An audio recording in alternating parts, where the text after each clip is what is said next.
চারিদিকে শুষ্ক মৌসুমে পানির হাহাকার থাকলেও ভবদহ অঞ্চলের চিত্রটা ভিন্ন। এখানে কিছু এলাকার বাড়ির উঠানে এখনও পানি, চলাচলের একমাত্র ভরসা বাঁশের সাঁকো। পলি জমে মুক্তেশ্বরী, টেকা, শ্রী ও হরিনদী নাব্য হারানোয় পানি নিষ্কাশন ব্যাহত হচ্ছে। ফলে যশোরের অভয়নগর, মনিরামপুর, কেশবপুর এবং খুলনার ডুমুরিয়া ও ফুলতলা উপজেলার অংশবিশেষ নিয়ে গঠিত ভবদহ অঞ্চলে 4 দশকের বেশি সময় ধরে রয়েছে স্থায়ী জলাবদ্ধতা। 6-7 বছর ধান হয় না আমাদের গ্রামে।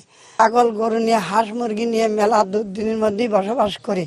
ভোটের সময় তারা এসে আমাদের দেখা দেয়, কিন্তু কথা দিয়ে যায় যে আমরা এইটা করব ওইটা করব, কিন্তু আসলেই বাস্তবে সেটা তারা করে না।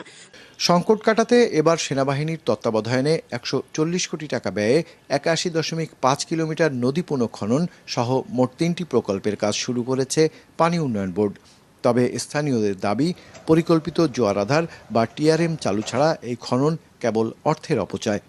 বর্তমান সরকারের উচিত দ্রুত এই খাল খননের সাথে সাথেই টিআরএম যাতে বাস্তবায়ন করা যায় সেই ব্যাপারে উদ্যোগ গ্রহণ করা। তা না হলে 1 বছরের ভিতরেই আবার আমরা পুরনো জলাবদ্ধতার কাছেই ফিরে যাব।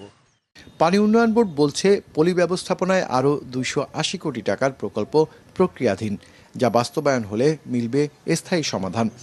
সেনাবাহিনী নদী পুনঃখনন কাজ সমাপ্ত করার সাথে সাথে আমরা যদি এই পলি ব্যবস্থাপনার প্রকল্পটাও চালু করতে পারি, তাহলে দীর্ঘস্থায়ী একটা সমাধান হয়ে যাবে এবং ভবদহ মানুষের দীর্ঘদিনের যে কষ্ট দুঃখ, এটা আর অন্তত জলাবদ্ধতা সংক্রান্ত এই বিষয়টা তাদের থাকবে না। ভবদহের জলাবদ্ধতা নিরসনে 4 দশকে 1000 কোটি টাকার প্রকল্প বাস্তবায়ন হয়েছে, কিন্তু এ অঞ্চলের মানুষের খুব একটা কাজে আসেনি। মাছরাঙা নিউজ ডেস্ক।